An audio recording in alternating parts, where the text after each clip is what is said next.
Gracias por estar aquí y apoyar el canal. Si te gustan las historias de terror, suscríbete, deja tu like y escribe tu comentario. Ahora sí, comencemos la historia. Mi trabajo es simple, pero esa simplicidad es una ilusión cuidadosamente construida. Me siento en una habitación de 2 por 2 metros, rodeada de cristal templado, encaramada a 21 metros de altura sobre la vasta y silenciosa extensión del interior de Alaska. Y mi única función es vigilar si aparece humo. Durante 90 días seguidos, esta torre, esta diminuta caja de metal y cristal sostenida sobre pilotes de acero, se convierte en todo mi universo. La mayoría de las personas que oyen hablar de lo que hago se centran en el aislamiento. Se imaginan la soledad absoluta y aplastante de todo esto. No entienden que el aislamiento es precisamente el objetivo. Aquí fuera, el estruendo del mundo moderno desaparece, dejando únicamente sus componentes esenciales y primitivos: viento, combustible, topografía, clima. Es un sistema infinitamente complejo, pero funciona según un conjunto de reglas hermosas e inquebrantables. El fuego sigue al viento. El agua sigue a la gravedad. Y la vida, desde el líquen más pequeño hasta el alce macho más grande, sigue el ritmo inmutable de las estaciones. Soy bueno en mi trabajo porque no solo entiendo esas reglas. Encuentro un consuelo profundo y silencioso en su certeza. En un mundo que parece cada vez más caótico y absurdo, este lugar es mi santuario de sentido. Mi primera semana en la torre de vigilancia de Pico Silencio fue exactamente la clase de rutina predecible y ordenada que había llegado a necesitar. El traslado había sido impecable. Me habían llevado en helicóptero. El piloto, un hombre brusco pero competente con el que ya había volado antes, depositó el palé cargado de suministros en el claro rocoso con una facilidad nacida de la práctica. Me hizo un rápido gesto de aprobación con el pulgar a través de la burbuja de la cabina antes de despegar. El golpeteo de los rotores castigó el aire y después se fue apagando, empequeñeciéndose, hasta que el silencio inmenso y profundo de la naturaleza salvaje se precipitó de nuevo para reclamar su territorio. El silencio de aquí no es la ausencia de sonido. Es una presencia, un peso físico sobre los tímpanos. Lo primero que debía hacer, como siempre, era imponer mi propio orden en el espacio. Convertirlo en mío. Guardé las raciones cuidadosamente empaquetadas al vacío en la pequeña despensa, catalogué el contenido del botiquín médico con una lista de comprobación metódica y realicé un diagnóstico completo del equipo de radio alimentado por energía solar, escuchando el zumbido limpio y tranquilizador de una conexión correcta. Pasé una tarde entera limpiando y recalibrando meticulosamente el localizador de incendios Aranda que dominaba el centro de la habitación.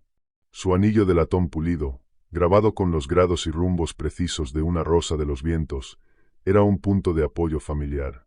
Una hermosa herramienta de lógica pura en aquel mundo indómito e interminable. Era un instrumento incapaz de mentir.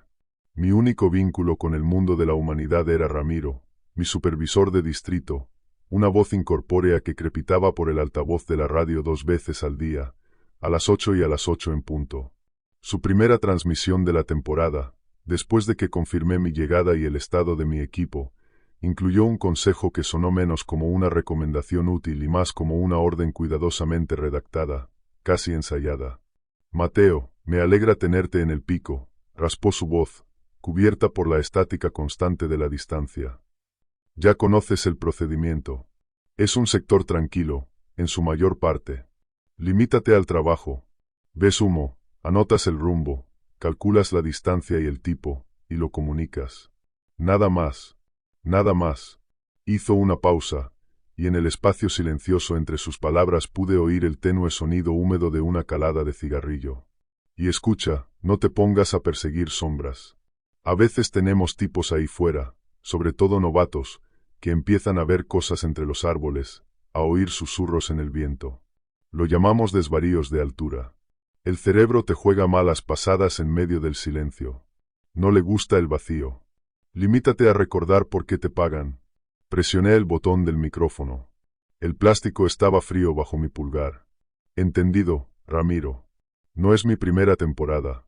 Sé lo que puede hacer el silencio. Lo dije para tranquilizarlo. Era mi manera de decir, soy un profesional. No necesitas preocuparte por mí. Pero su respuesta fue seca, casi desdeñosa. Bien. Registra solo el humo. El canal quedó muerto, dejando únicamente el suave siseo de las ondas vacías. Fue un intercambio extraño. Por lo general, a los supervisores les preocupaban más los fallos del equipo, los posibles avistamientos de osos grizzly o la disminución de los suministros. Ramiro parecía mucho más preocupado por mi imaginación. Le quité importancia, atribuyéndolo a su propio agotamiento. Probablemente estaba acostumbrado a tratar con novatos que se asustaban al ver un alce irrumpir entre la maleza o al oír el inquietante llamado de un colimbo en plena noche. Yo no era un novato. Había venido por las reglas, no para inventarme monstruos. La anomalía apareció en mi 8º día. La tarde estaba sobrenaturalmente inmóvil, con esa clase de calma absoluta que precede a un gran cambio climático.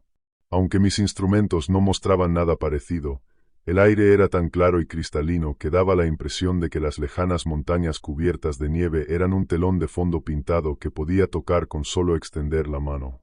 Las agujas de mis medidores meteorológicos parecían pintadas sobre las esferas, inmóviles. Ni un susurro de viento, ni una sola hoja temblorosa de álamo.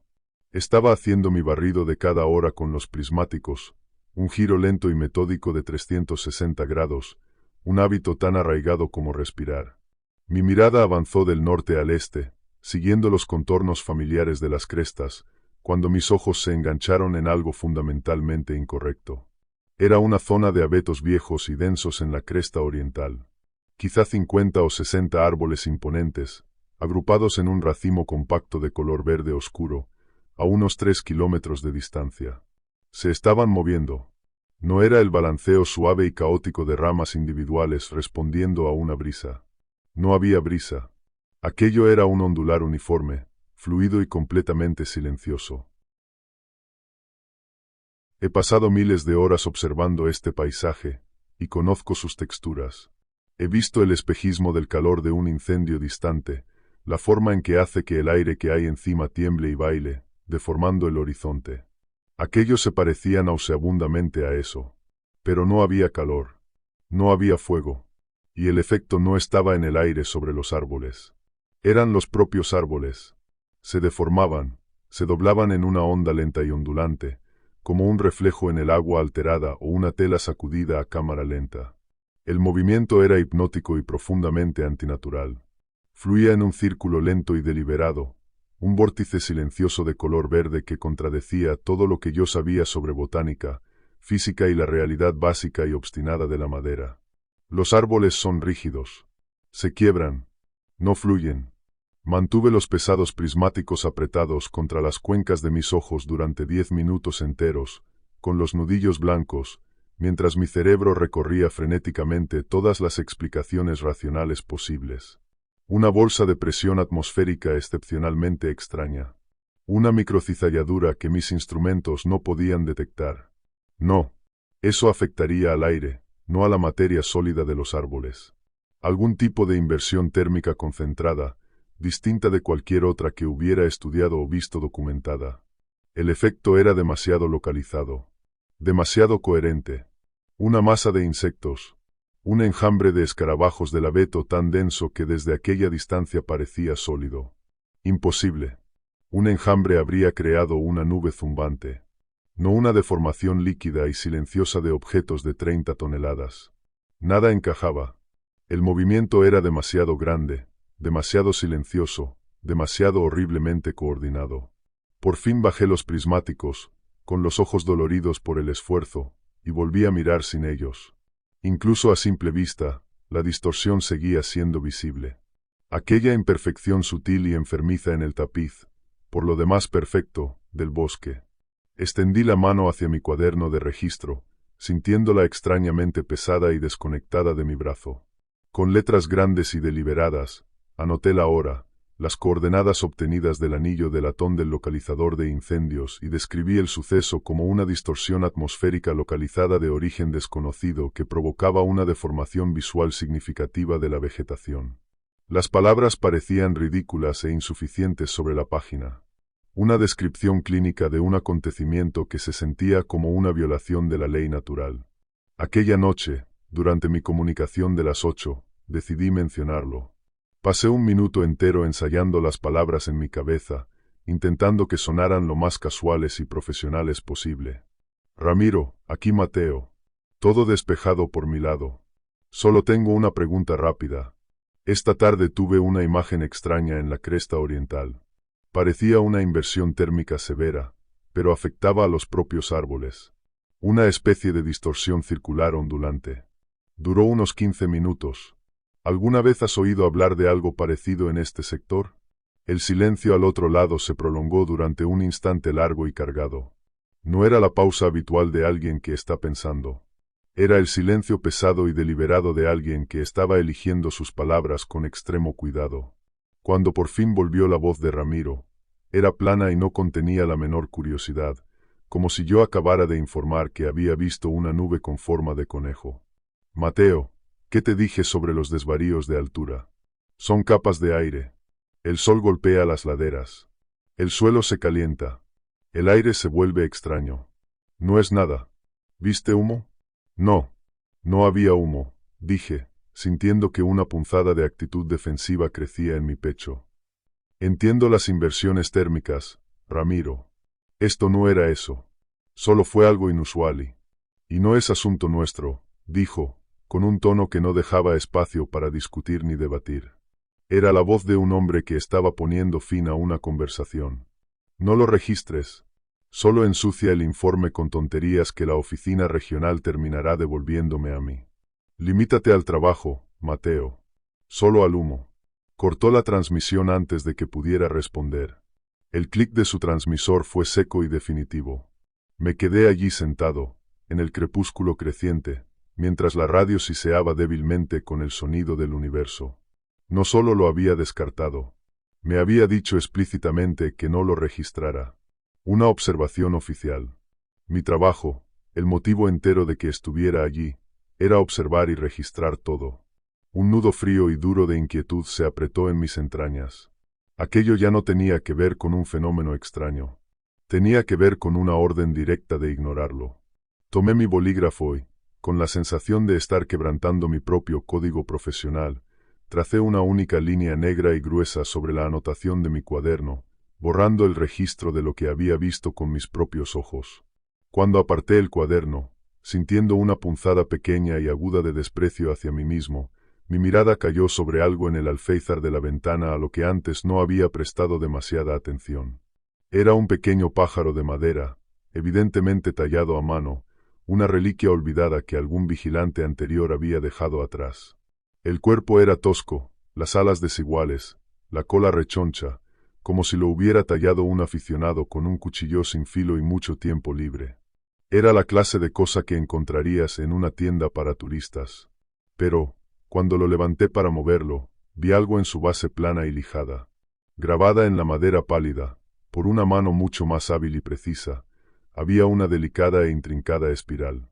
Era una línea continua perfecta que se enrollaba hacia adentro con una precisión matemática inquietante, como la concha de un nautilo o una galaxia. La sofisticación del grabado resultaba violentamente fuera de lugar en aquel pájaro torpe al que adornaba. Pasé el pulgar sobre la línea lisa y hendida. Se sentía menos como una decoración al azar y más como un diagrama, como el mapa de algo. Lo dejé en una esquina de mi escritorio, un pequeño acertijo irresoluble en una habitación dedicada a resolverlos. Unos días después, el silencio opresivo de la naturaleza salvaje se rompió de una forma nueva e inquietante. Fue justo después del anochecer. El cielo tenía un color púrpura oscuro, amoratado, que se desangraba en el negro impenetrable del bosque de abajo. Desde el valle al norte, un sonido resonó hacia arriba, agudo y claro, el grito penetrante y descendente de un halcón peregrino. Era una imitación perfecta, pero el estómago se me contrajo al instante. Yo era un observador apasionado de aves. Era una de las aficiones que hacían soportable aquel trabajo, una manera de conectar con el mundo vivo que me rodeaba. Sabía con certeza que los halcones peregrinos cazaban en terreno abierto, lanzándose sobre sus presas desde grandes alturas en picados espectaculares. No tenían nada que hacer en los bosques densos y claustrofóbicos de aquel valle. Era el hábitat equivocado. Punto. Lo anoté en mi diario personal como una simple curiosidad. Una hora después, el llamado volvió a sonar desde exactamente el mismo lugar. Después, una tercera vez. Pero esta vez estaba mal. El tono vaciló de forma antinatural. El ritmo era torpe y entrecortado, como una grabación reproducida en una máquina con la batería agonizando. Sonaba como si algo estuviera practicando, intentando hacerlo bien, y fallando.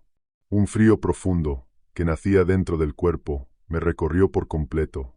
Aquello no era un animal. Los animales no practican sus llamados. Nacen con ellos. Aquel sonido era una burla, una imitación inteligente y defectuosa. Permanecí de pie junto a la ventana durante mucho tiempo, mirando fijamente hacia la oscuridad impenetrable, con la mano apoyada sobre el cristal frío y vibrante. El gran generador diésel situado bajo la torre producía su zumbido constante y reconfortante, una burbuja de certeza mecánica contra la vasta oscuridad salvaje. Era el ritmo de mi mundo. El único sonido constante y predecible. Era el sonido de la seguridad. Entonces, un nuevo sonido atravesó la noche. Y este no venía del valle distante.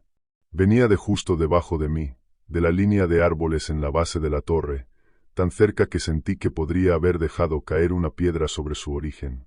Era un sonido que conocía íntimamente. Un sonido que yo mismo producía una docena de veces al día.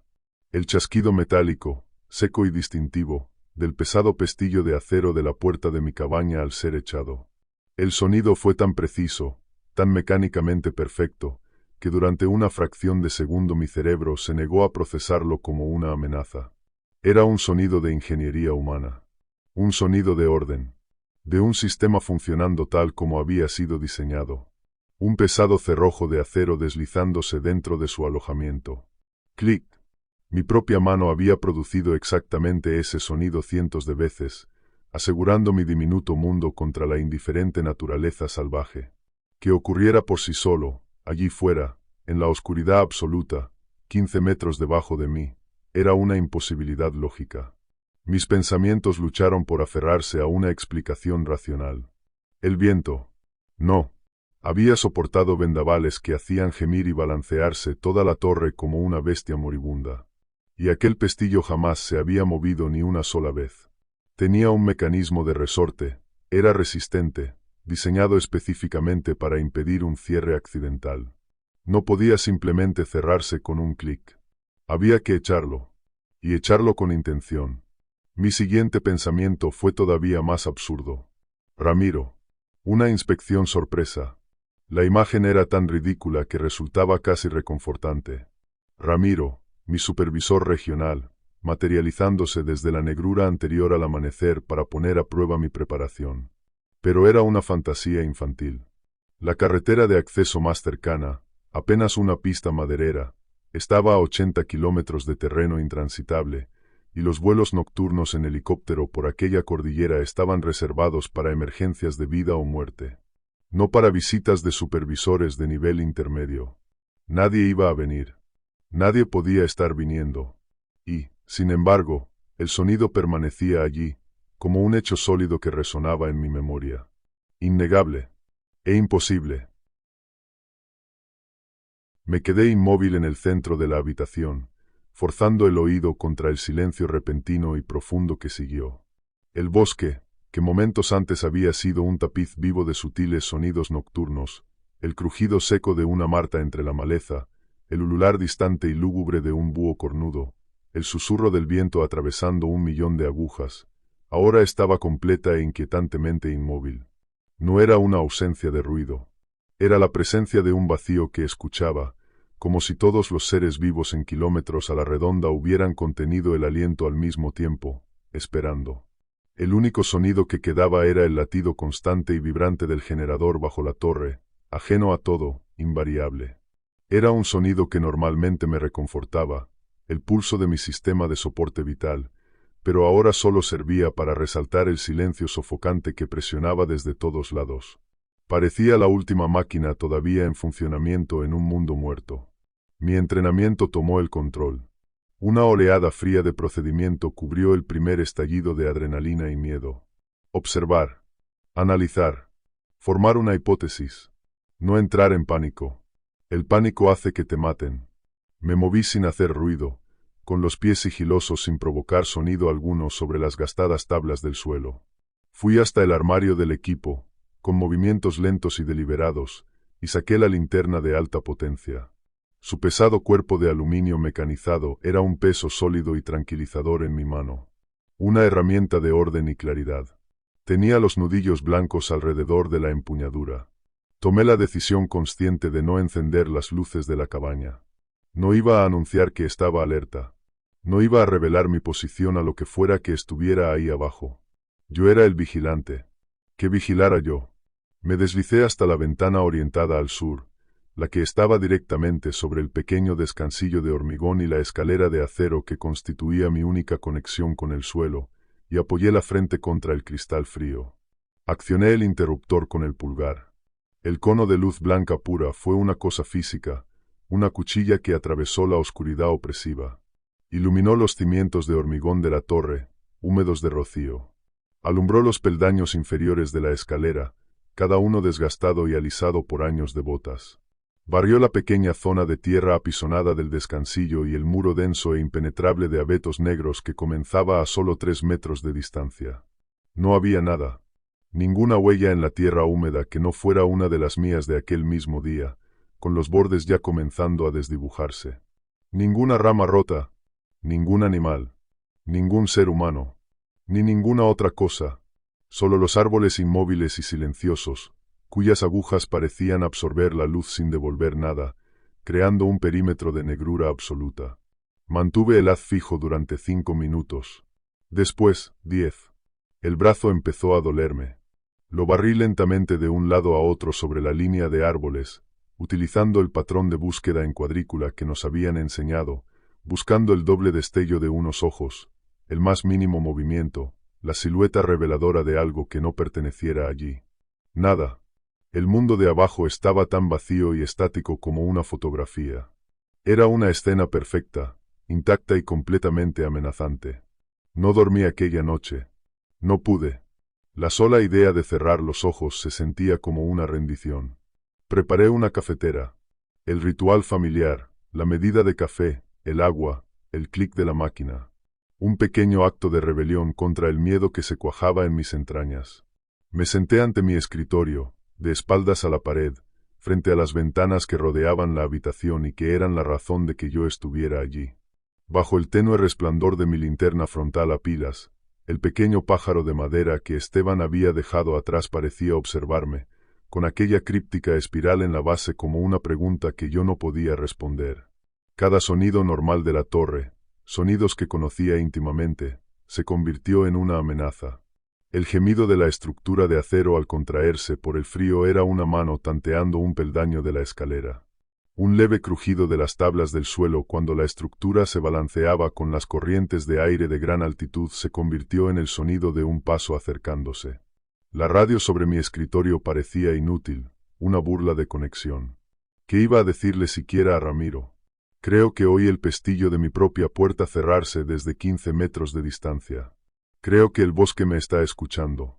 Después de mi informe sobre las distorsiones atmosféricas, él ya creía que yo estaba viendo cosas. Un informe como ese, basado en un único sonido no verificado, haría que me retiraran para una evaluación psicológica antes de que saliera el sol. Yo era un profesional. Mi credibilidad, mi reputación como observador sereno, lo eran todo. Así que tomé una decisión. Observaría. Documentaría todo en privado. Y encontraría una explicación racional y científica para lo que estaba ocurriendo. Tenía que haber una. Siempre había una. Al día siguiente, amaneció luminoso y dolorosamente despejado. El cielo era de un azul profundo e indiferente. El agotamiento pesaba físicamente sobre mis hombros. Pero me obligué a cumplir mi rutina matutina con precisión mecánica. En cuanto hubo suficiente luz para ver con claridad, bajé por la escalera. Llevaba la pesada linterna en una mano y una sólida llave inglesa de acero en la otra. Su peso era un consuelo patético, pero necesario. El corazón me golpeaba contra las costillas con cada peldaño que descendía hacia el aire frío de la mañana, cargado del olor penetrante del pino y la tierra húmeda. Llegué al descansillo inferior y fui inmediatamente hacia la puerta. Estaba bien cerrada. El pestillo, una pesada barra de acero galvanizado, se encontraba firmemente encajado en su alojamiento. Lo agarré. Estaba duro, áspero por el polvo, y hacía falta un empujón deliberado y firme para accionarlo. Chilló en protesta cuando lo moví. Aquello no podía haber sido el viento. No podía haber sido un animal. Volví a revisar todo el perímetro del claro, esta vez a 4 patas. Encontré las huellas de mis propias botas del día anterior. Encontré las delicadas huellas, finas como hilos, de una musaraña, las marcas emparejadas de una liebre de raquetas de nieve y el rastro ligero de un zorro. Nada más. Ninguna señal de alteración. Estaba solo. La evidencia de mis propios sentidos, los datos concretos que acababa de reunir, apuntaban a una única conclusión. Lo había imaginado. Una alucinación auditiva provocada por el aislamiento prolongado y la fatiga acumulada. Era un riesgo laboral conocido. Era vergonzoso, una señal de debilidad, pero era la única explicación que encajaba con los hechos. Me obligué a aceptarla. El fenómeno se intensificó aquella tarde. Las reverberaciones de calor aparecieron de nuevo, esta vez mucho más cerca, en la ladera rocosa que quedaba justo debajo del claro de la torre. El día era fresco y despejado, pero el aire mismo parecía doblarse y deformarse en una zona del tamaño de un autobús escolar, retorciendo el aspecto de las rocas y los pinos raquíticos detrás de ella hasta convertirlos en una masa acuosa e inestable. Era como mirar a través de un vidrio antiguo y defectuoso. Agarré los prismáticos, mientras el nudo de inquietud en mi estómago regresaba con toda su fuerza. Aquello no era una alucinación. Era real, medible, y estaba justo delante de mí. Mientras enfocaba las lentes, una joven hembra de ciervo mulo caminó, con una gracia despreocupada, directamente hacia la zona ondulante. Tropezó al instante. Las patas se le doblaron como si hubiera entrado en un muro de agua espesa e invisible. Soltó un único grito desgarrador de confusión y terror. Un sonido que se cortó de forma horrible y antinatural, como si alguien hubiera accionado un interruptor. Se agitó durante un instante, sus fuertes patas pateando contra la nada, el cuerpo retorciéndose como si estuviera sometido a una inmensa presión invisible. La reverberación a su alrededor pareció intensificarse, iluminarse, concentrándose sobre su cuerpo forcejeante como el calor que se eleva del pavimento, pero más brillante, más definido. Entonces, lenta y horriblemente, el ciervo empezó a desvanecerse. No fue arrastrado. No fue devorado en un estallido de violencia. Simplemente se disolvió. Su forma perdió coherencia. Sus colores marrones y blancos se desangraron dentro de la distorsión ondulante. Se deshizo, separándose como humo en una brisa, hasta que, con un último parpadeo silencioso, desapareció. La reverberación permaneció en su lugar durante otro minuto, palpitando suavemente con una luz que parecía surgir de su interior. Después, también se desvaneció, dejando únicamente las rocas inmóviles entre los árboles silenciosos. Sin sangre, sin pelo, sin ninguna señal de que aquel animal hubiera existido alguna vez. Una oleada de náuseas me atravesó, y tuve que agarrarme al borde del escritorio para no caer, con los nudillos volviéndose blancos. Mi mente científica se tambaleó, intentando encontrar una categoría para lo que acababa de presenciar. Lente atmosférica. Un extraño fenómeno de plasma. Nada encajaba. Aquello no era un truco atmosférico. Aquello no era una alucinación. Aquello era un depredador. Un cazador silencioso e invisible que borraba a sus presas de la existencia. Una oleada de terror frío y primitivo me recorrió por completo. Aquel lugar no estaba simplemente aislado. Estaba ocupado. Aquella noche, mientras el sol se ponía y pintaba el cielo con furiosas pinceladas naranjas y púrpuras, los sonidos regresaron. Empezó de nuevo con el llamado del halcón peregrino, agudo y claro desde la línea de árboles. Pero esta vez era perfecto, impecable, cada nota precisa. Había terminado de practicar. Después pasó a otras cosas de su nueva y aterradoramente personal biblioteca de sonidos. Yo estaba sentado en mi silla, escribiendo en mi diario privado una anotación sobre el ciervo, cuando lo oí desde el bosque de abajo. El chirrido distintivo en dos partes que hacía mi silla cada vez que me echaba hacia atrás. Volvió a sonar. Un eco perfecto de un sonido producido dentro de mi propia cabaña. Un sonido que nadie salvo yo debería conocer. Después de eso llegó el suave siseo estático de la radio entre transmisiones, aunque mi radio estaba apagada y en silencio. Luego oí el silbido de 3 notas que a veces utilizaba para romper el silencio. Una melodía simple y distraída que ni siquiera sabía que se había convertido en un hábito. Estaba aprendiendo. Estaba catalogando mi existencia, mis costumbres, mis pequeños ruidos inconscientes. Estaba construyendo un vocabulario hecho de mí. Ese fue el punto de quiebre. La capa superficial de profesionalidad y procedimiento racional estalló en 1000 pedazos. Aquello ya no era algo que pudiera observar y documentar desde una distancia segura. Aquello era una amenaza directa, inteligente y cada vez mayor. Tenía que saber que había visto el último vigilante. Ramiro me había dicho que el hombre anterior, Esteban, se había marchado a mitad de temporada por una emergencia familiar. Siempre me había parecido una explicación endeble, una excusa corporativa conveniente. Ahora parecía una mentira, un encubrimiento. Registré la pequeña cabaña de arriba abajo, impulsado por una nueva energía frenética. Revisé cada cajón, cada armario, cada tabla suelta del suelo que mis dedos pudieron encontrar. Los vigilantes éramos una especie extraña. A menudo dejábamos cosas para nuestros sucesores. Un libro de bolsillo. Un abrelatas de repuesto. Una nota de ánimo pegada en la pared. Pero un hombre que huía de algo como aquello, un hombre como yo, quizá dejaría una advertencia. Saqué el sistema de agua, revisé detrás de los paneles solares de repuesto apilados en un rincón, incluso abrí la carcasa de las baterías, cubriéndome las manos de polvo grasiento. Nada. Finalmente, derrotado y respirando con dificultad, me senté en el catre y hundí la cabeza entre las manos.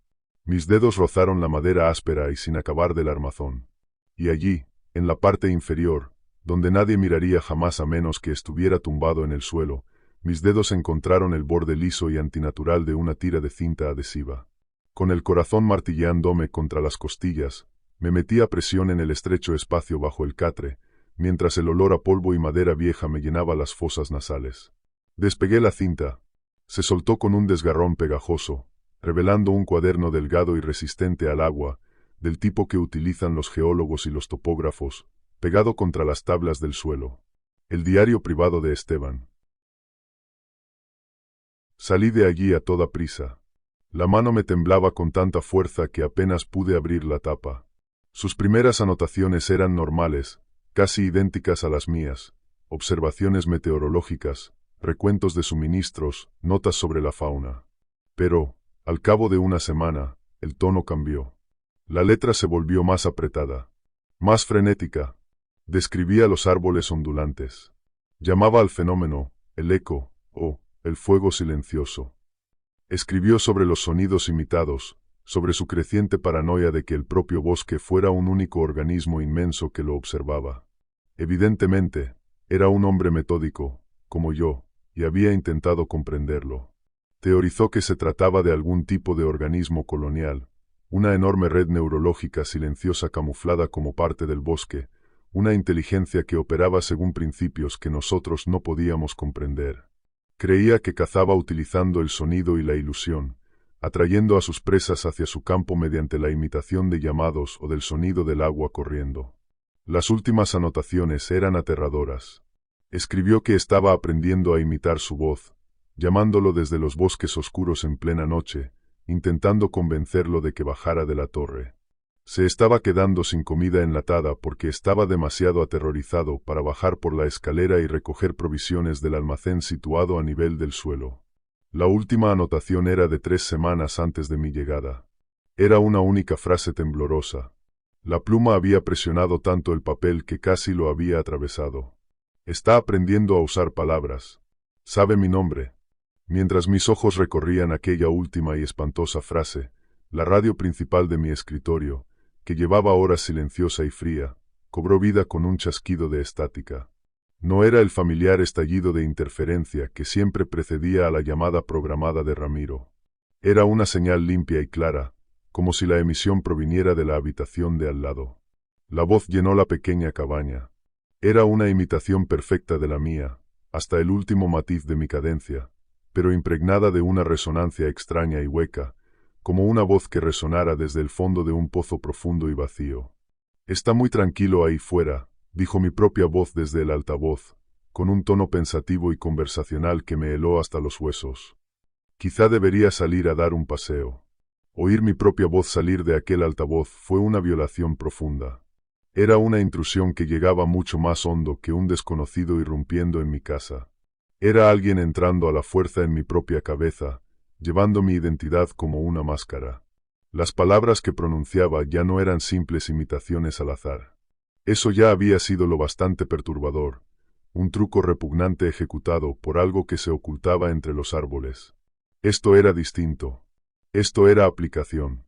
Había aprendido sintaxis. Había estado escuchando mis comunicaciones con Ramiro. Cada frase profesional y escueta. Cada inflexión. Y había analizado el ritmo y la estructura. Ahora estaba construyendo sus propios pensamientos y envolviéndolos en mi voz.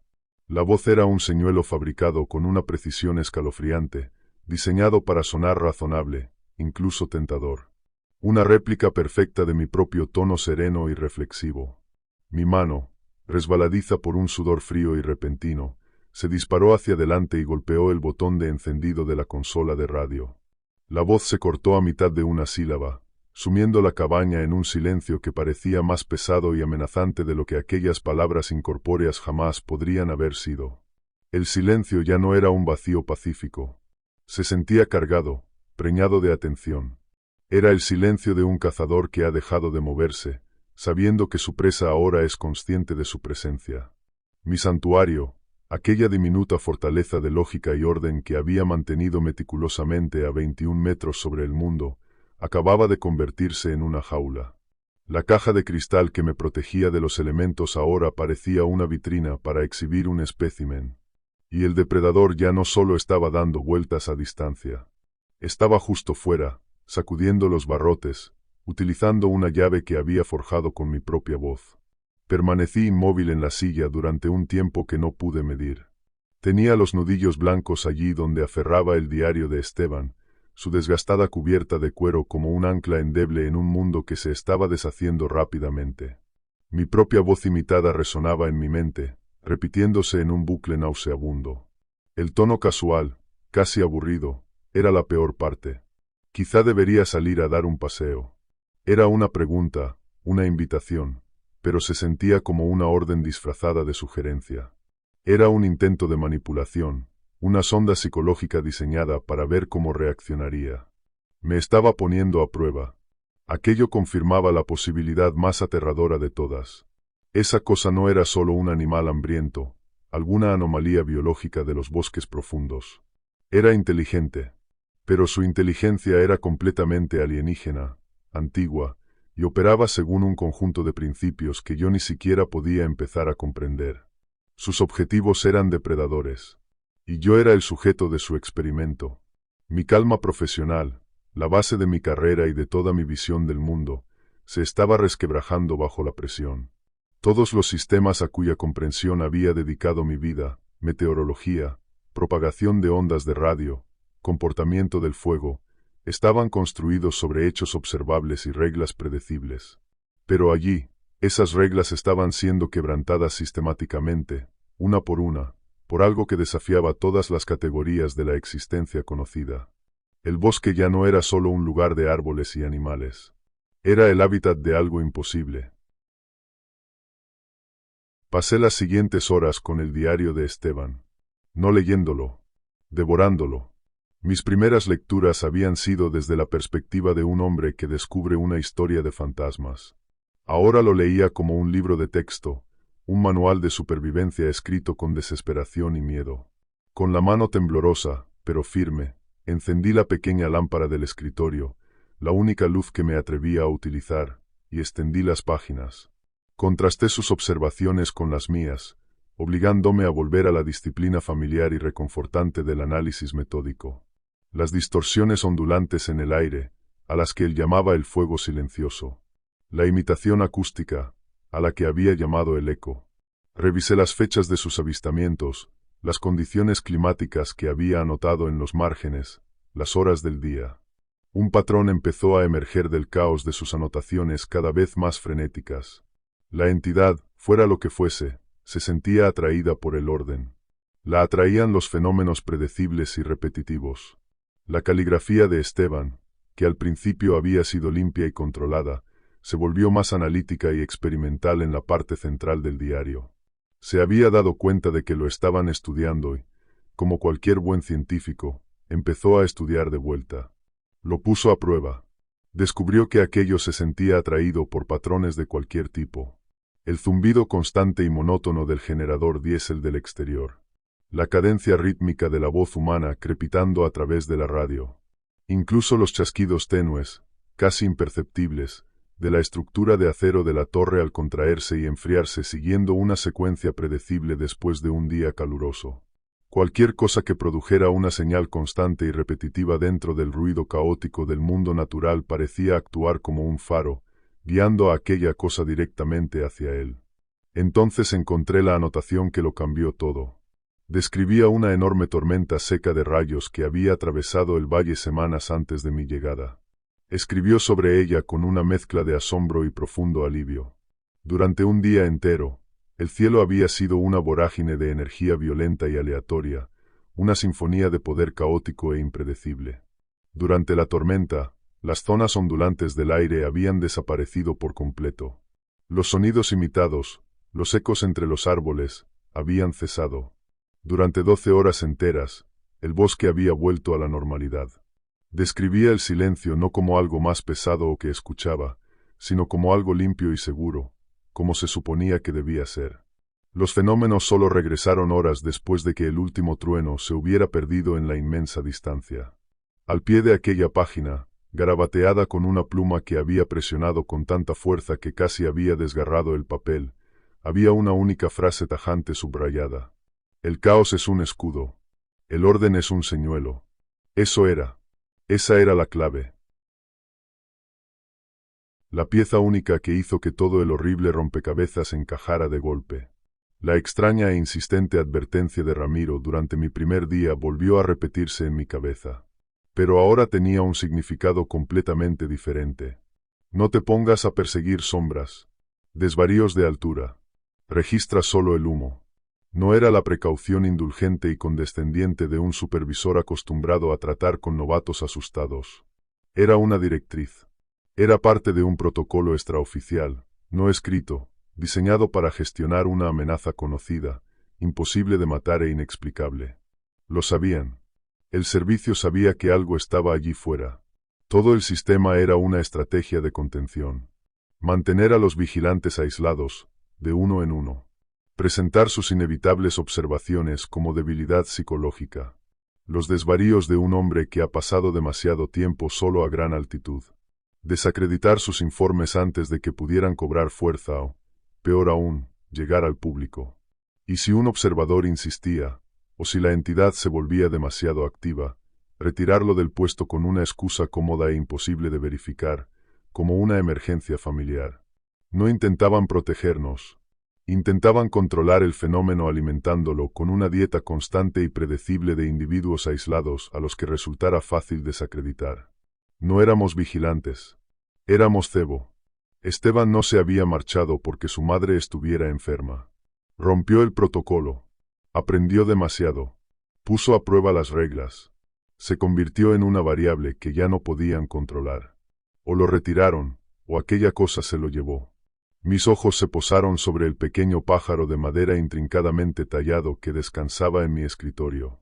El patrón en espiral grabado en su base ya no era una curiosidad. Era una advertencia. Era el último intento desesperado de Esteban por comunicarse. La espiral, un patrón matemático perfecto y repetitivo, una de las formas fundamentales del orden en el universo.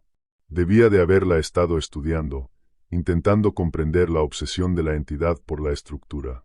Un terror frío me recorrió al considerar una nueva posibilidad. Quizá incluso la había tallado para intentar atraer a aquella cosa y estudiarla de cerca, un acto de investigación científica temerariamente valiente que probablemente le había costado la vida. Lo mismo que nos hacía humanos, nuestra capacidad de ver y crear patrones, de construir sistemas ordenados, desde el lenguaje hasta la ingeniería, era lo que atraía a esa cosa hacia nosotros. Nuestra civilización no era una fortaleza, era una campana llamando a comer. Tenía que saberlo. Tenía que poner a prueba la teoría de Esteban. No podía conjurar una tormenta eléctrica en un cielo nocturno despejado, pero podía crear mi propio foco pequeño y concentrado de caos. Mi equipo de radio, un modelo estándar del servicio forestal, era más que una simple herramienta de comunicación. Tenía una función de emergencia, una característica sobre la que me habían instruido, pero que jamás había imaginado utilizar. Estaba diseñada para emitir una ráfaga de estática de amplio espectro, un grito digital de ruido puro y sin estructura destinado a despejar un canal bloqueado en medio del caos de un incendio forestal. Era el equivalente electrónico de una granada aturdidora. Respiré hondo, intentando estabilizarme, aunque aquello no sirvió de mucho para calmar el frenético tamborileo en mi pecho, y regresé a la consola de radio. Volví a encenderla. El altavoz cobró vida con un zumbido bajo, benditamente libre de cualquier voz que no fuera su propio pulso electrónico. Agarré la linterna de alta potencia de su soporte junto a la puerta. Su haz trazó un cono blanco y afilado a través de la oscuridad de la cabaña. La apunté por la ventana y barrí con ella el claro de abajo. Una tenue reverberación ya empezaba a concentrarse cerca de la línea de árboles. Un depredador atraído de vuelta por el repentino y expectante silencio que había quedado donde hacía un instante había habido una voz. Palpitaba suavemente, una zona de aire deformado que esperaba con paciencia. Me temblaba la mano cuando levanté el micrófono. Mi pulgar encontró el botón rojo hundido marcado como EMG. Contuve el aliento, activé el micrófono y lo presioné. La cabaña se llenó al instante con un rugido ensordecedor y desgarrador. Fue una agresión física. No era solo fuerte. Era dolorosamente caótico. Un sonido sin ritmo, sin tono, sin ningún patrón discernible. Era el sonido de la entropía misma, de átomos siendo desgarrados, transmitido directamente hacia el bosque silencioso. Los cristales de las ventanas vibraron contra sus marcos, y una presión dolorosa empezó a acumularse dentro de mi cráneo. Mantuve el haz de la linterna fijo sobre el claro. La luz intensa volvía la zona ondulante de aire claramente visible contra los árboles oscuros. Durante unos segundos agónicos, no ocurrió nada. La reverberación permaneció allí, aparentemente intacta. Una punzada de terror puro me atravesó. ¿Y si Esteban se había equivocado? Entonces la distorsión pareció estremecerse. Se contrajo violentamente, la reverberación vacilando como un reflejo alterado en una poza de agua. Parecía que la hubieran golpeado. Parecía herida. Y una nueva determinación salvaje surgió dentro de mí. Mantuve el botón presionado, empujando aquel ruido crudo y sin estructura hacia la noche, ignorando el dolor creciente en mis propios oídos. La reverberación retrocedió, alejándose del muro invisible de sonido. Fluyó lejos de la cabaña, desangrándose de vuelta en la profunda oscuridad del bosque, hasta que el haz de la linterna no encontró nada salvo árboles inmóviles y normales. Había funcionado. Esteban tenía razón. Una oleada de alivio profundo y vertiginoso me invadió, tan intensa que sentí que las rodillas se me debilitaban. Me aparté de la consola dando un traspié, con el corazón golpeándome en un ritmo frenético y jubiloso. Tenía un arma. Tenía una defensa. Por fin comprendía las reglas de aquel juego nuevo y aterrador. Mi confianza, que se había erosionado hasta casi desaparecer, regresó de golpe en una oleada frágil, pero decidida. Tenía un camino para sobrevivir. Podía mantenerla alejada. Podía seguir lanzando caos hasta el amanecer y después comunicarme con Ramiro para exigir una extracción. Y esta vez no sonaría como un novato asustado. Tendría el diario de Esteban. Tendría pruebas. Solté el botón de emergencia y el bendito silencio de una noche normal regresó, profundo y afortunadamente vacío. Como obedeciendo una señal, un nuevo sonido comenzó a atravesar la repentina quietud. Un tosido bajo y entrecortado desde el exterior. Era el generador. El zumbido constante y reconfortante que había sido la música de fondo de toda mi estancia allí, el mismísimo latido de mi mundo alimentado por electricidad y gobernado por el orden, empezó a fallar. Se atragantó, volvió a toser y después, con un último carraspeo patético, murió. Las luces de mi cabaña parpadearon una vez, una caída enfermiza de tensión que duró lo suficiente para que mis ojos captaran la habitación bajo una luz amarilla agonizante. Y entonces se apagaron. Quedé sumido en una oscuridad absoluta y sofocante. El zumbido reconfortante había desaparecido. La consola de radio estaba muerta. Mi escudo de ruido caótico, mi única arma, había desaparecido con ella. El silencio que se precipitó para llenar el vacío era más profundo y más absoluto que cualquiera que hubiera conocido. Y, a través de la ventana, bajo la tenue luz de las estrellas que ahora parecía aterradoramente débil, vi cómo la reverberación empezaba a desangrarse otra vez desde el bosque, fluyendo con más rapidez y audacia que nunca. Ahora no se limitaba a investigar el silencio. Lo estaba atacando. El silencio que siguió a la muerte del generador era algo físico. No era una simple ausencia de sonido. Era una presencia. Una manta pesada y sofocante que se cerraba sobre mí desde todos lados, asfixiando el mundo en un instante. Durante semanas, el zumbido rítmico y familiar del motor diésel había sido la base de mi existencia, el latido mecánico de aquel puesto aislado. Era el sonido del orden, de la ingeniería, de mi frágil conexión con el mundo de los sistemas predecibles. Era el sonido de la seguridad. Sin él, la torre no era más que una caja de metal muerta, un ataúd sobre pilotes a 21 metros de altura, y los únicos sonidos que quedaban eran mis propias respiraciones entrecortadas y agudas, y el leve y solitario gemido de la estructura de acero al flexionarse contra el viento de gran altitud. La oscuridad era absoluta, una negrura perfecta como la tinta, que se sentía antigua y total. Solo la rompía la luz fría e indiferente de las estrellas filtrándose a través de las paredes panorámicas de cristal, convirtiendo la conocida cabaña en una jaula de fantasmas y sombras. Mis ojos, acostumbrados al resplandor suave y constante de los paneles de instrumentos y de mi única lámpara de lectura, eran completamente inútiles. Estaba ciego, a la deriva en un vacío repentino y silencioso. Mi primer instinto fue profesional. Fallo del generador. Evaluar. Reparar. Me quedé completamente quieto, escuchando, esforzándome por oír el chasquido revelador del interruptor de transferencia automática o el petardeo de un sistema de respaldo entrando en funcionamiento. Nada. El silencio permaneció, profundo y absoluto. Mi mano fue hacia la consola de radio. Mis dedos encontraron el botón de transmisión solo mediante el tacto. Lo presioné. Pico silencio a base. ¿Me reciben? El altavoz estaba muerto. Ni siquiera el siseo reconfortante de la estática me respondió. El generador no alimentaba solo las luces. Lo alimentaba todo. Las comunicaciones. Los sensores meteorológicos. La calefacción. Todo. El frío ya empezaba a filtrarse dentro. Era algo palpable, que ascendía desde el suelo de metal y atravesaba las finas suelas de mis botas. Mi entrenamiento gritaba, protocolo.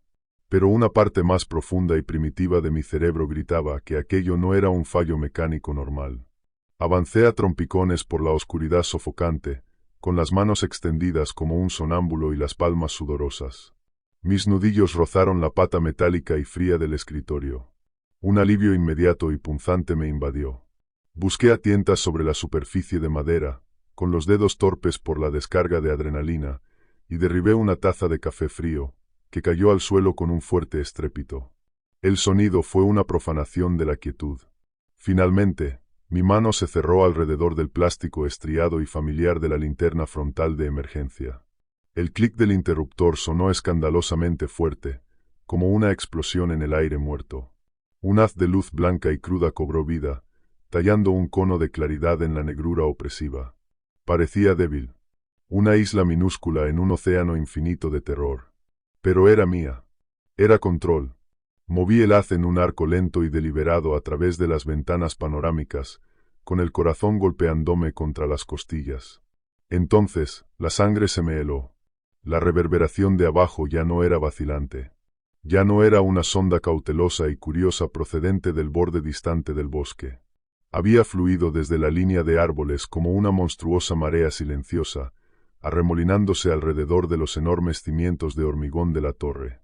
Ya no era solo una zona de aire distorsionado. Era un mar silencioso y turbulento de distorsión, una masa rugiente de realidad deformada que había rodeado mi posición por completo. Devoraba la luz de las estrellas, doblándola en arcoíris imposibles y enfermizos en sus bordes. Las formas familiares de los pinos y las rocas de granito que veía todos los días habían desaparecido, tragadas por aquel espejismo rugiente y gelatinoso. Me estaba sitiando. Mi breve y frágil instante de triunfo, de tener luz, de tener una herramienta, se evaporó. Mi confianza profesional estalló en 1.000.000 de pedazos. El generador no se había limitado a fallar. No podía haberlo hecho. El momento había sido demasiado perfecto, demasiado cruel, demasiado preciso desde un punto de vista estratégico. La entidad, el observador silencioso, lo había hecho. Mi mente corría a toda velocidad, intentando unir las piezas, mientras la lógica encajaba con la fría y dura contundencia de una puerta de prisión cerrándose de golpe. Había aprendido. Durante su vigilancia silenciosa y paciente, me había observado escuchar la torre, y había comprendido. Había identificado el zumbido rítmico y constante del generador como la fuente del sonido ordenado y repetitivo que la atraía. Pero, durante mi experimento desesperado con la estática de la radio, también había identificado ese mismo generador como la fuente de energía del ruido caótico y doloroso que la había hecho retroceder. Había comprendido que el patrón y lo que rompía el patrón estaban conectados. Así que había eliminado la fuente. No sabía cómo. Una vibración concentrada que hubiera roto un conducto de combustible. Una deformación localizada del espacio que hubiera provocado un cortocircuito en un componente crítico. Pero el cómo no importaba. El por qué era una declaración de guerra. Me había desarmado. Había cortado mis líneas de comunicación y de defensa con una única maniobra estratégica. La había subestimado profundamente. Había pensado en ella como un animal extraño, como un fenómeno natural. Acababa de revelarse como una estratega magistral. Estaba atrapado. El protocolo de emergencia para un corte prolongado de energía era claro. Permanecer en el lugar. Conservar la batería de los dispositivos esenciales. Y esperar al equipo de mantenimiento. Pero aquel era un puesto remoto. La carretera de acceso era una pista de tierra sinuosa y traicionera. El tiempo de respuesta estimado para una reparación no urgente en Pico Silencio era de hasta 48 horas. 2 días. 2 días encerrado en aquella jaula de cristal con esa cosa abajo. Una cosa que se volvía más audaz y más inteligente a cada minuto. No duraría 2 horas. Se estaba adaptando a una velocidad aterradora. Había aprendido que el generador era una fuente de los patrones que ansiaba. Y ahora que aquel sonido ordenado había desaparecido, venía a investigar el silencio. Venía a investigar el origen de ese silencio. A mí. El asalto psicológico comenzó casi 1 hora después, tras la quietud más profunda y absoluta que jamás había conocido. Fue más sutil y mucho más aterrador que la imitación directa de mi propia voz. Empezó como un susurro, un sonido que parecía proceder de todas partes y de ninguna al mismo tiempo. Un truco acústico dentro de la habitación de cristal. Mateo. Esta vez no era mi voz. No era el tono brusco y profesional de Ramiro. Era la voz de mi madre. Perfecta en cada inflexión dulce y preocupada. Un sonido que no había oído en 5 años. No desde que la habitación del hospicio había quedado en silencio. Era exactamente el tono que usaba cuando yo era un niño pequeño y despertaba de una pesadilla, con la cara húmeda de lágrimas. Mateo, cariño, abre la puerta. Hace mucho frío aquí fuera. Mi mente lógica, el observador profesional que había sido entrenado durante años, sabía que era un truco. Tenía que ser una compleja ilusión acústica tejida a partir de mis propios recuerdos, un sonido que debía de haber arrancado de mis pensamientos o quizá de palabras inconscientes que yo hubiera pronunciado mientras dormía. Era otro señuelo, más sofisticado, más personal, más exquisitamente cruel que cualquier cosa que hubiera podido imaginar. Pero la parte animal de mi cerebro, el hijo doliente que todavía sufría por ella, no se preocupaba por la lógica. Gritaba con una agonía cruda de duelo renovado y terror primitivo. Me hundí los nudillos con fuerza en la boca para no gritar su nombre, para no darle otro sonido que pudiera retorcer y usar contra mí. Lágrimas calientes y silenciosas me corrieron por el rostro. Mi cuerpo temblaba con un dolor profundo y gutural que creía haber enterrado y aceptado hacía mucho tiempo. Aquello no era un ataque al azar. Era un golpe quirúrgico contra los cimientos de mi cordura. No se detuvo. Una vez encontró la herida, siguió presionando. Pasó a un nuevo y horrible repertorio de armas emocionales. La voz severa y autoritaria de mi padre resonó en la pequeña cabaña. Exactamente el mismo tono atronador que había utilizado cuando, siendo adolescente, lancé por accidente una pelota de béisbol a través de la ventana de la cocina del vecino. Mateo, baja aquí ahora mismo. Tenemos que hablar. El recuerdo era tan vívido que casi podía oler la hierba recién cortada del patio trasero y sentir la vergüenza ardiente trepándome por el cuello. Después llegó la risa burbujeante y contagiosa de mi hermano menor, un sonido que el metal retorcido en una carretera empapada por la lluvia había silenciado una década atrás. Era la risa que soltaba cuando éramos niños e intentábamos construir una desastrosa casa en el árbol, en el viejo roble detrás de nuestra casa. Cada sonido era una daga perfectamente fabricada, afilada con mis propios recuerdos y dirigida a los puntos más débiles y sensibles de mi armadura psicológica. Estaba excavando mi pasado, mi amor, mi dolor, y estaba convirtiendo cada fragmento en un arma. Me tambaleé hasta el centro de la habitación, tan lejos de las paredes de cristal como podía estar, y me dejé caer al suelo, echándome una gruesa manta de lana por encima de la cabeza. Era la defensa de un niño, patética e inútil, pero era todo lo que tenía. Intenté bloquearlo, tararear un salmo sin melodía, concentrarme en la textura áspera y picante de la lana contra mi mejilla. Pero el sonido parecía saltarse mis oídos y manifestarse directamente dentro de mi cráneo. Ese era su verdadero método de caza. El diario de Esteban solo había insinuado sus bordes. Había descrito la imitación, los patrones, la disolución, pero no había descrito esto. Aquella violación psicológica íntima. No solo te consumía físicamente, disolviéndote hasta convertirte en un recuerdo de luz y polvo. Primero te desmantelaba mentalmente. Deshacía tu identidad, tu historia, tu cordura, pieza dolorosa tras pieza dolorosa, hasta que no eras más que una ruina balbuceante y llorosa. Hacía que quisieras abrir la puerta. Hacía que acogieras con alivio el silencio que vendría después. Hacía que el final pareciera una liberación. El punto más bajo llegó en las horas muertas justo antes del amanecer. Ese momento frío y gris en el que la esperanza está en su punto más bajo y las reservas del cuerpo se han agotado. El cielo del exterior había empezado a pasar de un negro aterciopelado e impenetrable a un gris tenue y amoratado. Era una luz que no ofrecía calor ni consuelo, solo una visión más clara y detallada de mi prisión. Estaba exhausto. Tenía los nervios destrozados, en carne viva. Mi cuerpo temblaba con un agotamiento tan profundo que parecía haberse asentado en mis huesos. No había dormido en casi 48 horas. Y mi mente empezaba a deshilacharse por los bordes, jugándome malas pasadas. Alucinaciones parpadeaban en la periferia de mi visión. Entonces lo vi. Un destello de movimiento que no era una alucinación. No estaba fuera. Estaba dentro. Sobre la superficie interior de la ventana oriental, la que siempre recibía la primera luz del día. Una pequeña zona de reverberación, aunque más grande que mi mano, estaba concentrándose sobre el cristal frío. Se estaba alimentando de la fina capa de condensación que había creado mi propia respiración entrecortada. Estaba utilizando el patrón.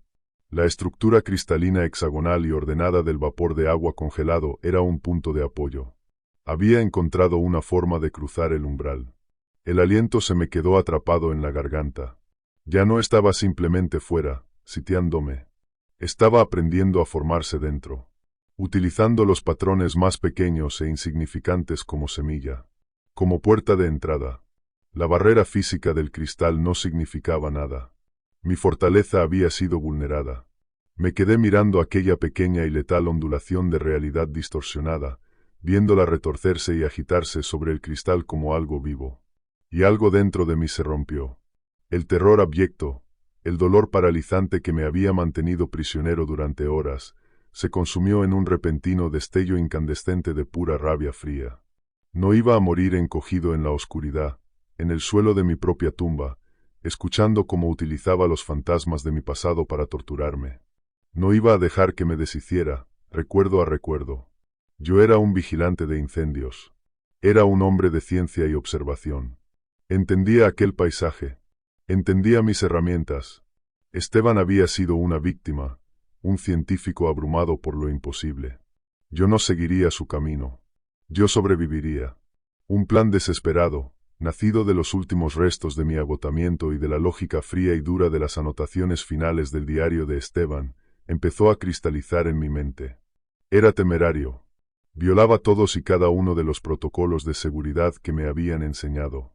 Con toda probabilidad, era una misión suicida. Pero era mi única oportunidad.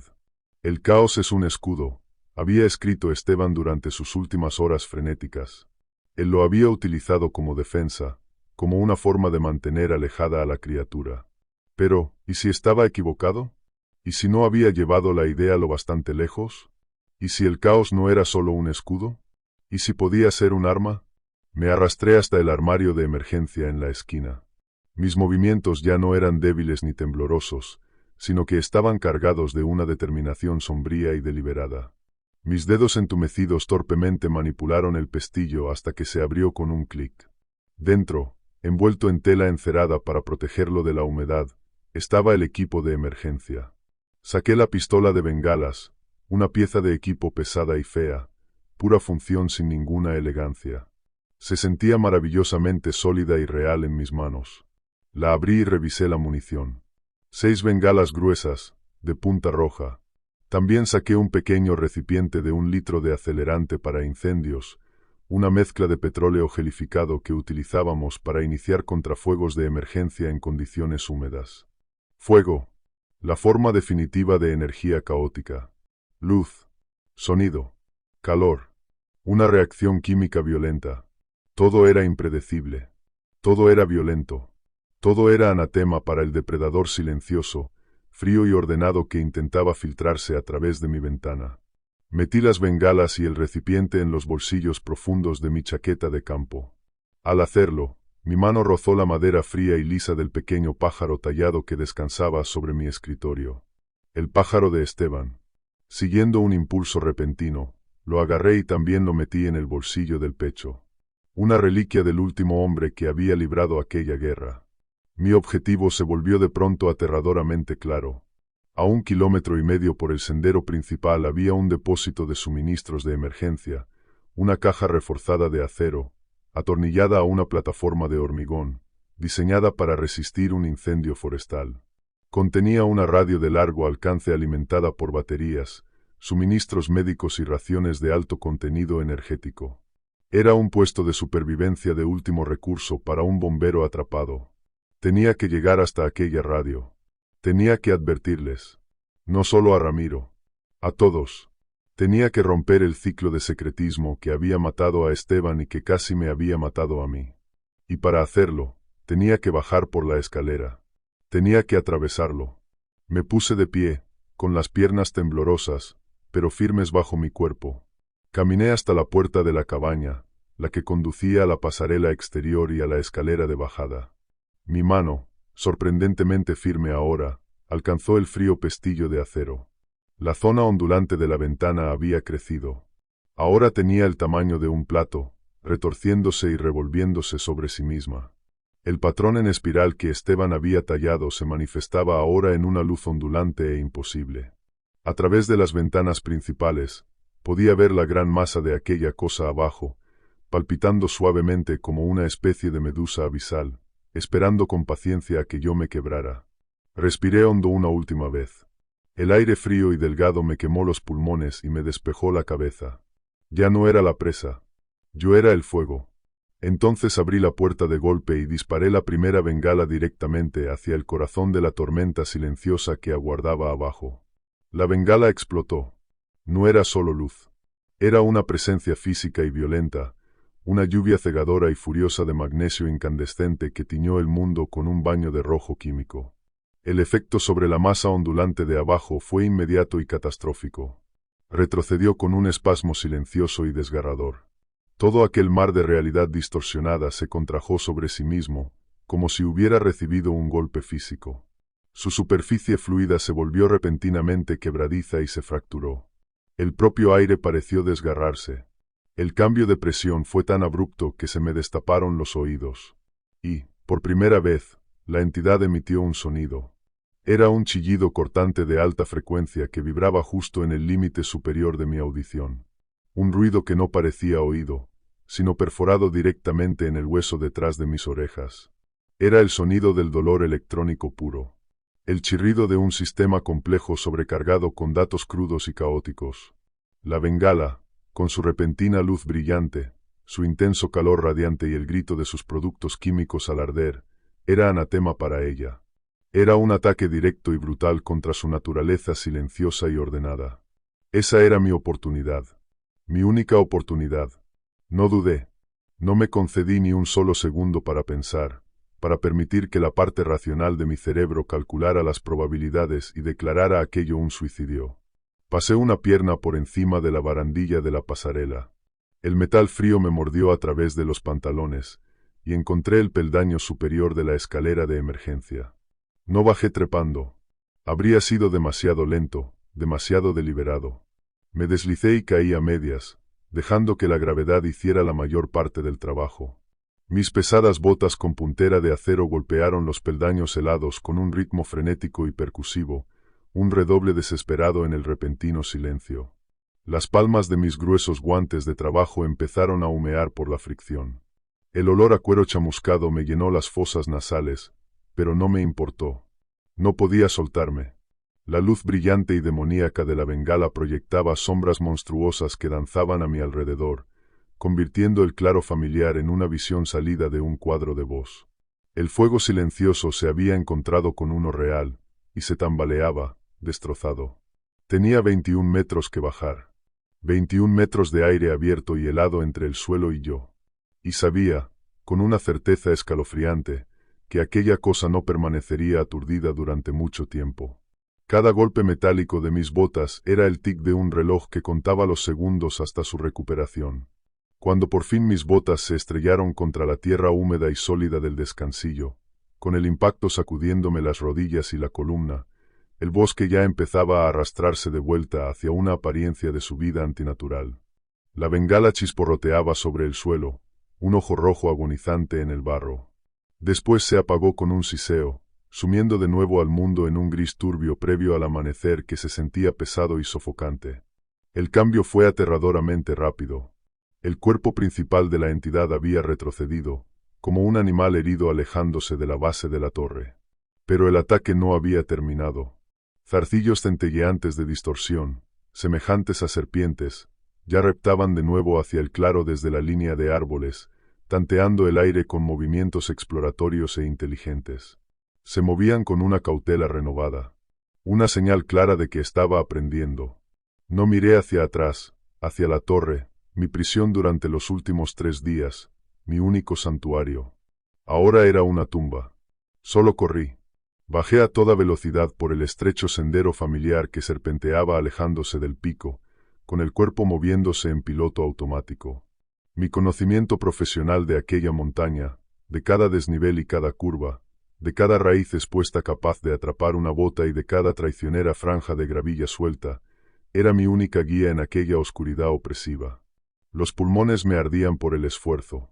El aire bajo cero bajaba por mi garganta con cada respiración entrecortada como el filo de un cuchillo. Detrás de mí, el bosque estalló. Ya no era la imitación lenta y metódica de antes. Aquello era un esfuerzo desesperado, caótico, de último recurso para detenerme. Una sinfonía de sus mejores imitaciones sonando todas al mismo tiempo. Una cacofonía de sonidos copiados, un bombardeo psicológico que estallaba desde los árboles a mi alrededor. El rugido gutural y estremecedor de un oso grizzly brotó de la espesura a mi derecha, tan cerca que casi pude sentir su aliento caliente en la nuca.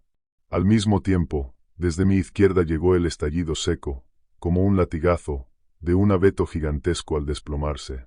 Un ruido que instintivamente me hizo agacharme y cubrirme la cabeza. Y entonces llegó el peor de todos. El grito aterrorizado y desgarrador de un hombre. Mi propia voz, esta vez desnuda de terror, con un miedo que reconocía de mis peores pesadillas, resonó justo detrás de mí, como si yo estuviera huyendo de mi propio fantasma.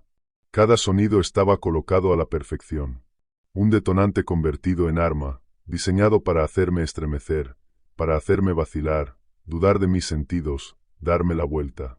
Pero la rabia que había prendido dentro de mí en la torre, la furia fría al comprender lo que le había sucedido a Esteban, era ahora un escudo. Era un glaciar en mi pecho. Sabía que eran ilusiones. Sabía que eran mentiras. Seguí corriendo, con las botas golpeando la tierra y el corazón martilleándome contra las costillas como un pájaro atrapado. La entidad estaba aprendiendo a responder de formas nuevas y aterradoramente físicas. Ya no intentaba simplemente atraerme o asustarme. Intentaba impedírmelo físicamente. Muros fantasmales de reverberación, casi invisibles bajo aquella luz tenue y plana, se materializaban en un instante en el sendero frente a mí. Un momento corría por una ruta despejada. Al siguiente, chocaba de lleno contra uno de ellos. El impacto era como golpear una pared de gelatina sólida y vibrante. La sensación era profundamente nauseabunda. Un vértigo de cuerpo entero que hacía que el mundo girara y que se me contrajera el estómago. Todo mi impulso hacia adelante se detenía en seco, arrojándome de espaldas contra la tierra compacta. Tenía que revolverme, con la adrenalina disparada, y desviarme del sendero hacia la maleza densa y oscura. Las ramas afiladas y cubiertas de agujas de los abetos desgarraban mi chaqueta y me arañaban la cara, dejándome ronchas ardientes. Me estaba haciendo daño. La comprensión cayó sobre mí acompañada de una nueva oleada de miedo. No se limitaba a arrojar obstáculos al azar en mi camino. Era un esfuerzo coordinado para canalizarme hacia un callejón sin salida, para atraparme en lo profundo del bosque, donde pudiera rodearme a su antojo y terminar el trabajo que había empezado con Esteban. Usé las bengalas con moderación, como un soldado que conserva sus últimos y valiosos cartuchos en un tiroteo que no puede ganar. Me quedaban 5. La pistola de bengalas se sentía pesada y poderosa en mi mano. Un talismán de caos contra un enemigo de orden perfecto. Cada vez que me acorralaba, cada vez que un muro centelleante bloqueaba mi camino y aquellos zarcillos silenciosos y depredadores de distorsión empezaban a cerrarse desde los lados, sacaba la pesada pistola del bolsillo, apuntaba con la mano temblorosa y disparaba. Cada estallido de luz caótica y calor químico me compraba unos pocos y valiosos segundos de respiro. La criatura retrocedía, lanzando aquel chillido electrónico silencioso que yo sentía más de lo que oía. Y en aquel instante de agonía, me abría paso a trompicones junto a la distorsión que se desvanecía y regresaba a la relativa seguridad del sendero. El mundo pasaba del gris al rojo cegador y de nuevo al gris. Quedaban 4 bengalas. Después volví a quedar atrapado, esta vez en un barranco estrecho. 3. El sendero de 1,5 kilómetros hasta el depósito de emergencia parecía una maratón. Una prueba mortal y desesperada diseñada por una inteligencia malévola que aprendía. Con cada bengala que utilizaba, podía sentir que su retirada duraba menos, que su tiempo de recuperación era más rápido. Se estaba adaptando. Quedaban 2 bengalas. Por fin entré tambaleándome en el pequeño claro artificial donde se encontraba el depósito de emergencia. Jadeaba intentando respirar. Mis músculos gritaban en protesta. Un largo arañazo sangrante me recorría desde la sien hasta la mandíbula. El mundo era una masa borrosa y ondulante de gris y verde. El depósito era un pesado arcón de acero pintado de un verde bosque apagado, atornillado a una gruesa losa de hormigón en el centro del claro. Debía ser un símbolo de esperanza, de supervivencia en la naturaleza salvaje. Contenía una radio de largo alcance, suministros médicos, comida, salvación. Mientras mis dedos entumecidos y torpes forcejeaban con los fríos pestillos metálicos, una reverberación se concentró directamente frente a mí. Se elevó desde el suelo húmedo como el espejismo de calor sobre el asfalto. Pero aquella era más grande, más estable, más inmóvil, más deliberada que cualquiera que hubiera visto antes. Era densa, casi opaca, y su superficie se arremolinaba con luz capturada y deformada. Había cortado mi vía de escape. Tenía la espalda contra el acero frío de la caja, y la entidad estaba frente a mí, un muro silencioso y centelleante que bloqueaba la salida del sendero. Ya no me quedaba espacio para correr. Ya no me quedaban opciones. Con una mano que temblaba incontrolablemente por el agotamiento y el frío, Levanté la pistola de bengalas. Me quedaba una sola bengala. Mi otra mano, obedeciendo a un instinto que no comprendía, se cerró alrededor de la pequeña y familiar forma del pájaro de madera dentro del bolsillo de mi chaqueta. Lo saqué, con la mente corriendo a toda velocidad, intentando encajar desesperadamente todas las piezas en los pocos segundos que me quedaban. El diario de Esteban. El encubrimiento institucional. La espiral. El orden como señuelo. Esteban había escrito eso. Había pensado que la espiral era una clave, una pista sobre la naturaleza de aquella cosa. Pero, allí de pie, frente a la entidad, sus palabras de pronto me parecieron equivocadas. Y sí, en medio del pánico, había malinterpretado su propio descubrimiento final. Miré fijamente el tosco pájaro que sostenía en la mano, la espiral perfecta e inquietantemente precisa grabada en su base de madera. Una espiral es un patrón matemático perfecto y predecible. Es uno de los componentes fundamentales del orden en el cosmos. Desde la concha de un caracol hasta una galaxia. Esteban no sostenía una clave. Sostenía un cebo. La comprensión me golpeó con la fuerza de un impacto físico y me dejó sin aliento con mayor eficacia que cualquier muro centelleante.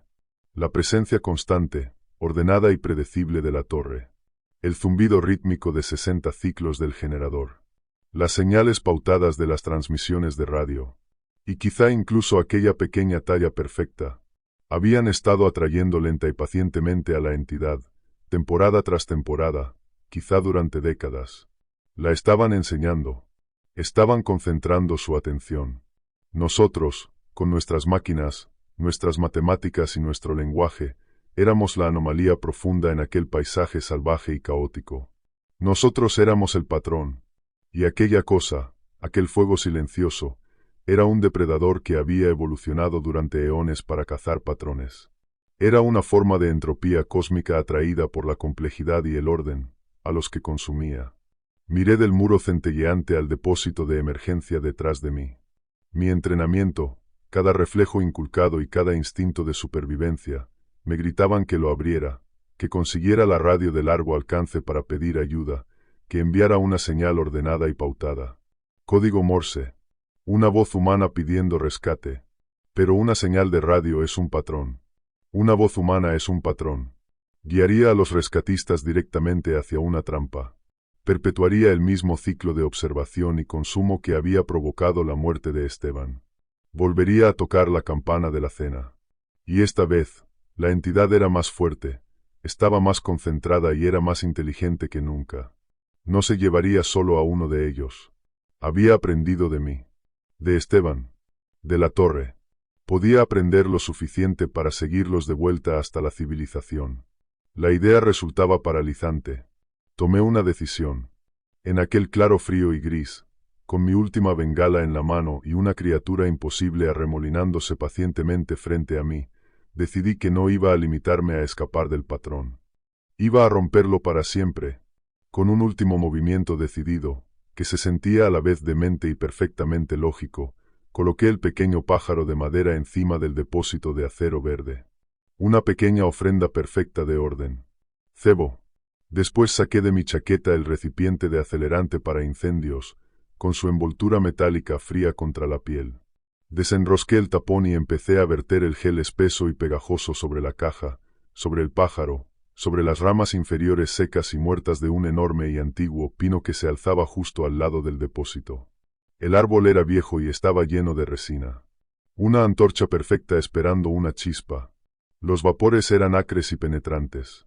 Entonces saqué mi última bengala, levanté la pistola y apunté, no a la entidad centelleante, sino a la base del pino empapada de acelerante.